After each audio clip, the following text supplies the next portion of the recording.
Praise the lord. మన ప్రభువును ప్రియ రక్షకుడైన యేసుక్రీస్తు నామమున మీకందరికీ వందనాలు, శుభాలు. దేవుడు మరొక ఉదయకాలం ముందు మనలందరినీ సజీవులుగా ఉంచినందుకు ఆ ప్రభుకే మహిమ కలుగునుగాక. ఈ దిన దేవుని వాగ్దానము ఆమోసు గ్రంథము 5వ అధ్యాయము 14వ చరణం. మీరు బ్రతుకున్నట్లు కీడు విడిచి మేలు వెదకుడి. దేవుని బిడ్డలారా, దేవుని వాక్యం తెలియజేయబడతా ఉంది. నీవు బ్రతకాలంటే మొట్టమొదటిగా కీడుని విడిచిపెట్టి మేలును వెతకాలి. ఈరోజు మేలు కొరకు వెంటాడువాడు కావాలి కదండి. ఎంతమంది ఈరోజు మేలు చేయాలని ఆలోచన చేస్తున్నారు.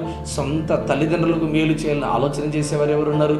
సొంత అన్నదమ్ములకు, అక్క చెల్లెలకు, తోబుట్టిన వారికి మేలు చేయాలని ఆలోచన కలిగిన వారు ఎవరూ లేరే. ఇదిగో, కీడు విడిచిపెట్టు. మొదటిగా నువ్వు మేలు చేయాలంటే కీడు విడిచిపెట్టాలి. ప్రభు వాక్యం అంటుంది, కీడు వలన జయింపబడక మేలు చేసి కీడును జయించాలంట. మేలు చేసి కీడును జయించాలి.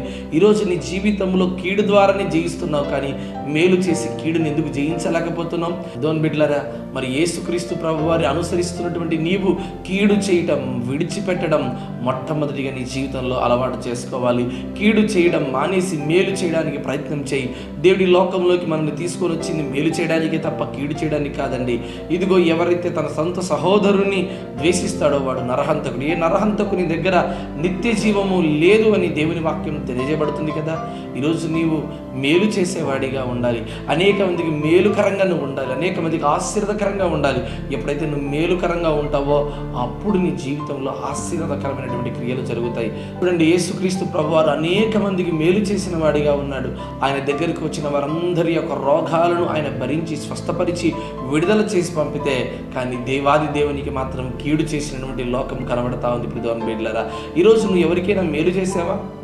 వారు తిరిగి నీకు కీడు చేస్తున్నారా? అయినప్పటికీ కూడా వారు కీడు చేశారని నీవు కీడు కొరక వారిని దీవించు. దేవుడు తప్పకుండా వారిని తప్పకుండా దీవిస్తాడు.